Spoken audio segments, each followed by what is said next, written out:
Hi everyone. So I just wanted to do a quick tutorial on humble warrior pose.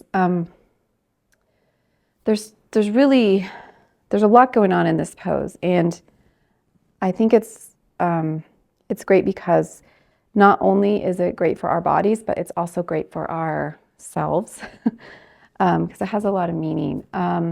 So the biggest thing we want to focus on first is our legs and our hips, because we are basically going to start from like a warrior one stance. So before I do warrior one, it's also nice to do low lunge. Okay. So it's nice to take students through low lunge first, and what I like to do here is also even have them rest their torso on top of their thigh and bring their arms back. Okay.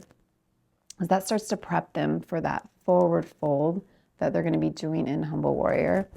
And the other thing I like to do is dragon. So you take your foot to the edge of the mat and hands go in. It just brings the torso a little bit more, and try to have them focus on their back being straight here, okay? So these are great preps for that.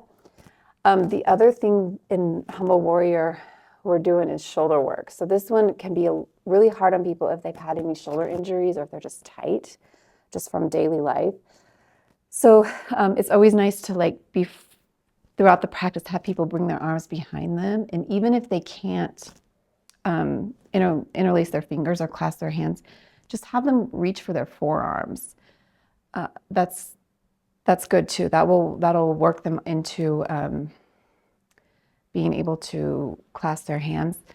The other thing too is when we do clasp our hands, try to have them walk their arms down a little bit more through their back before they bring their palms together. A lot of people will bring their palms together and crank down, which that just really cranks into their wrist, which can cause some injury. So have the work be done in the upper arms first, and then it should be an easy clasp of hands in the back, okay? Because the work is already done through bringing the arms down.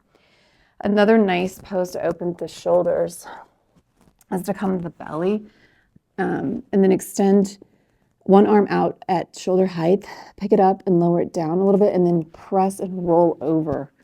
Really gets into the shoulders here, and have them rest their head so they don't strain their neck.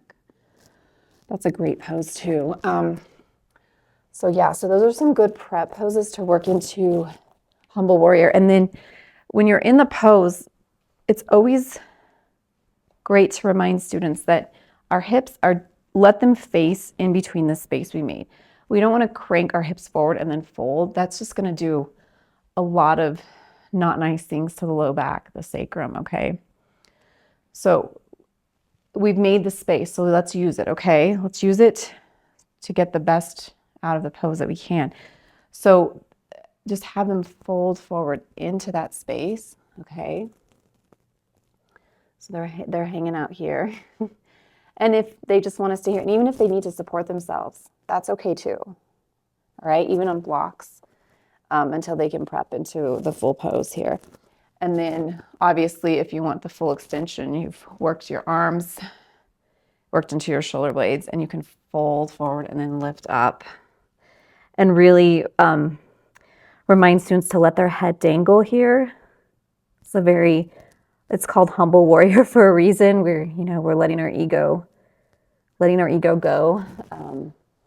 So those are some tips that I use when I practice humble warrior and teach humble warrior. So hopefully it helps. Let me know if there's something else. Okay, bye.